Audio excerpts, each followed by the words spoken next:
আপোনাৰো বাৰু প্ৰেমত হৃদয় ভাগিছে নেকি নাইবা বিবাহ বিচ্ছেদৰ ফলত মনটো একেবাৰে ভাগি পৰিছে নেকি যিকোনো সম্বন্ধ যেতিয়া ভাগি পৰে তেতিয়া আমাৰ মনটো ভাগি পৰে গতিকে সেই ভাগি পৰা মনটোকনো আমি কেনেকৈ আকৌ ভালকে বনাই লৈ কেনেকৈ আমি আকৌ নতুন জীৱন হাঁহি ফূৰ্তিৰে পাৰ কৰিব পাৰোঁ সেই বিষয়ে মই আজি ভিডিঅ'টো আগবঢ়ালোঁ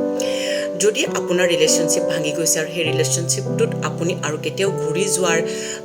চান্স নাই আপুনি বিচৰা নাই তেতিয়াহ'লে প্ৰথম কামটো হৈছে আপুনি সেই মানুহজনৰ লগত সকলো ধৰণৰ সংযোগ আজিয়ে বিচ্ছিন্ন কৰক সেয়া লাগিলে ফোন কল হওক মেছেজ হওক হোৱাটছএপ হওক নাইবা তেখেতৰ ফেচবুক হওক ইনষ্টাগ্ৰাম হওক যিবিলাক সূত্ৰৰ জৰিয়তে আপুনি তেখেতৰ বিষয়ে গম পাই থাকিব সেই গোটেইবিলাক সংযোগ আপুনি বিচ্ছিন্ন কৰি দিয়ক কাৰণ আপুনি যদি সংযোগ বিচ্ছিন্ন নকৰে তেতিয়াহ'লে আপুনি ফিজিকেলি সেই ৰিলেশ্যনশ্বিপটোৰ পৰা ওলোৱাৰ পিছতো মেণ্টেলি কিন্তু আপুনি কেতিয়াও ওলাব নোৱাৰিব গতিকে আপোনাৰ যদি সেই বিচ্ছেদ হৈছে নিশ্চয় আপুনি সেই সম্পৰ্কটোৰ পৰা ওলাই আহিব বিচাৰিছে আৰু সেইকাৰণে আপোনাৰ সেই বিচ্ছেদটো হৈছে গতিকে যদি আৰু আপোনাৰ ঘূৰি যোৱাৰ কোনো আশা নাই বা চান্স নাই তেতিয়াহ'লে আপুনি আগলৈ মুভ কৰিবই লাগিব সেইকাৰণে আপুনি সকলো ধৰণৰ কণ্টেক্ট আজিয়ে বন্ধ কৰি দিয়ক আৰু দ্বিতীয় কামটো আপুনি কৰিব লাগিব যে চাওক আমাৰ যেতিয়া ৰিলেশ্যনশ্বিপ কাৰোবাৰ লগত ভাগে তেতিয়া আমি কি কৰোঁ ৰিলেশ্যনটো ভগাৰ পিছত আমি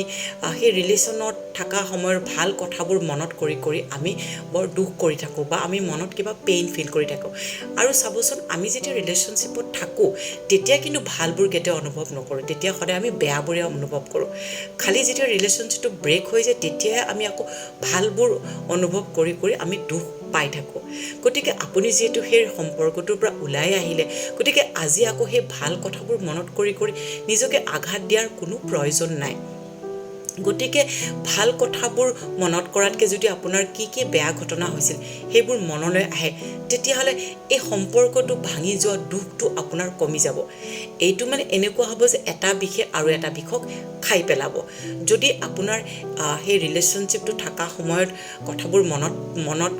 যিবোৰ বেয়া ঘটনা হৈছিলে সেইবোৰ মনত পৰিলে যেতিয়া আপোনাৰ মনটো আঘাত লাগে তেতিয়াহ'লে ৰিলেশ্যনশ্বিপটো ব্ৰেক হোৱাৰ আঘাতটো কম হৈ যাব লাহে লাহে গতিকে সেই এতিয়া আপুনি প্ৰতিটো মুহূৰ্তত যদি কিবা কাৰণত মিছ কৰে তেতিয়াহ'লে মনত কৰিব তেওঁ কেনেকুৱাখন কৰিছিলে মোক যিয়ে কৰিছিলে আপোনাক ধৰক গালি দিছিলে মাৰপিট কৰিছিলে সন্দেহ কৰিছিলে যি ঘটনাবোৰৰ কাৰণে আজি আপুনি ছেপাৰেট হ'ব লগা হ'ল সেই ঘটনাবোৰ আপুনি মনত কৰিব তেতিয়া দেখিব লাহে লাহে আপুনি সেই ৰিলেশ্যনশ্বিপটোৰ পৰা মেণ্টেলি ওলাই আহিব পাৰিছে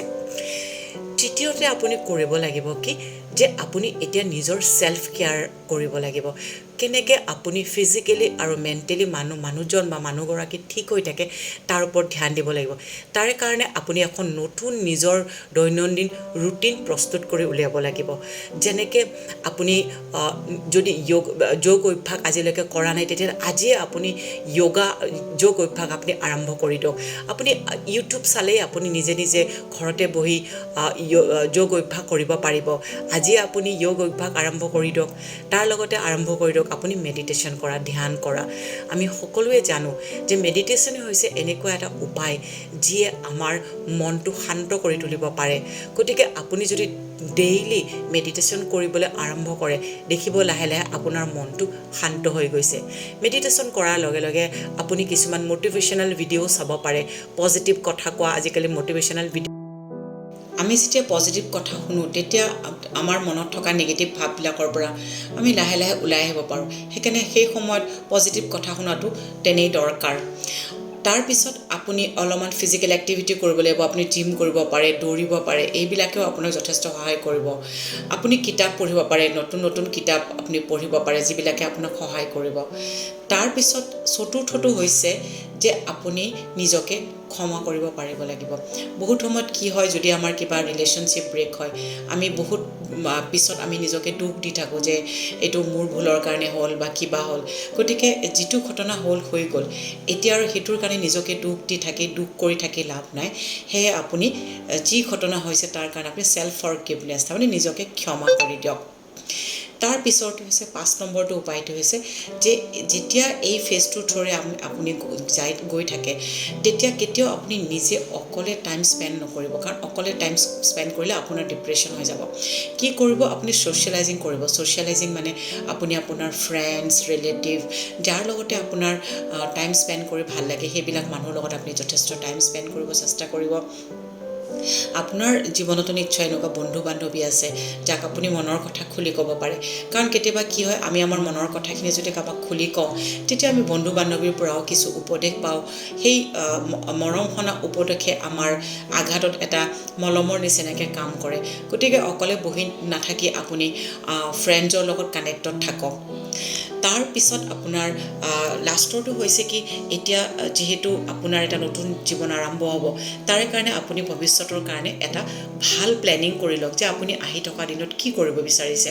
এটা লক্ষ্য বান্ধি লওক, কাৰণ জীৱনত যদি লক্ষ্য নাথাকে আপোনাৰ আৰু বেছি ডিপ্ৰেশ্যন হ'ব পাৰে। গতিকে এটা ক্লিয়াৰ আপুনি এটা লক্ষ্য বান্ধি লওক যে আপুনি কি কৰিব বিচাৰিছে, কেনেকৈ কৰিব বিচাৰিছে, সেই বিষয়ে আপুনি পৰিকল্পনা কৰক। আৰু একদম শেষত হৈছে কি, মানুহে প্ৰায় কয় যে সময়ে সকলো হিল কৰি দিয়ে, সকলো ঠিক কৰি দিয়ে। এইটো একেবাৰে সঁচা, কিন্তু অকল সময়ৰ ওপৰত দি পেলাই বহি থাকিলেও নহ'ব। আপুনি নিজৰ জীৱনটো ঠিক কৰিবৰ কাৰণে আপুনি নিজেও কিছুমান একশ্যন ল'ব লাগিব। গতিকে এই ভিডিঅ'টোত মই আপোনালোকক ষ্টেপ বাই ষ্টেপ ক'লোঁ যে কি বস্তুবোৰ কৰিলে আপোনালোকে লাহে লাহে সেই ভগ্ন হৃদয়ৰ পৰা ওলাই এটা নৰ্মেল লাইফ হ'লে আহিব পাৰিব, আৰু আপুনি আহি থকা দিনত এটা অতি সুন্দৰ জীৱন জীয়াই থাকিব পাৰিব। আৰু খালি সদায় এটা কথা মনত ৰাখিব যে ভগৱানে আমাক এইটো জীৱন হেপি হৈ থাকিবৰ কাৰণে দিছে। আমি এই পৃথিৱীত অকল এজন মানুহ লগ কৰিবলৈ অহা নাছিলোঁ। কিবা কাৰণত যদি মোৰ মানুহজনৰ লগত সম্পৰ্ক বিচ্ছেদিত হৈ গ'ল, কোনো কথা নাই, তেওঁকো আপুনি মনৰ পৰা আশীৰ্বাদ দিয়ক, তেওঁ যাতে য'ত থাকে হেপি থাকে। আপুনিতো তেওঁৰ দুখটো নিবিচাৰে নহয় জানো? য'ত থাকে তেওঁ হেপি হৈ থাকক, আৰু সেইটো আশীৰ্বাদ দি পেলাই আপুনিও আপোনাৰ ৰাস্তাত নতুন পৰিকল্পনালৈ, নতুন উদ্যমেৰে জীৱনটোত আগবাঢ়ি লৈ যাওক। মনত ৰাখিব, আমি কোনো এই পৃথিৱীত জনমৰ কাৰণে থাকিব অহা নাই। ভালপোৱা মানুহজনৰ লগত থাকিলেও এদিন আমি অকলেই গুচি যাব লাগিব। গতিকে ইম্পৰ্টেণ্ট হয় কি, থকা সময়খিনিত এই পৃথিৱীত আমি কেনেকৈ থাকিলোঁ সেইটো বহুত ইম্পৰ্টেণ্ট। গতিকে আপুনি আপোনাৰ নিজৰ জীৱনটো যাতে আৰু বেয়া কৰি নলয় জাষ্ট এটা ৰিলেশ্যনশ্বিপ ভগাৰ কাৰণে, নতুন উদ্যমেৰে জীৱনটো আৰম্ভ কৰক, আৰু আপুনি নিশ্চয় হেপী জীৱন এটা আৰু পাব। গতিকে ফ্ৰেণ্ডছ, এইটো মোৰ নতুন চেনেল, য'ত মই এনেকুৱা ধৰণৰ ভিডিঅ' আগবঢ়াম। আপোনালোকে যদি মোৰ ভিডিঅ'টো চাই ভাল পাইছে তেতিয়াহ'লে আপোনাৰ ফ্ৰেণ্ডছ, ৰিলেটিভক এইটো ফৰৱাৰ্ড কৰিব, আৰু ছাবস্ক্ৰাইব কৰিবলৈ নেপাহৰিব।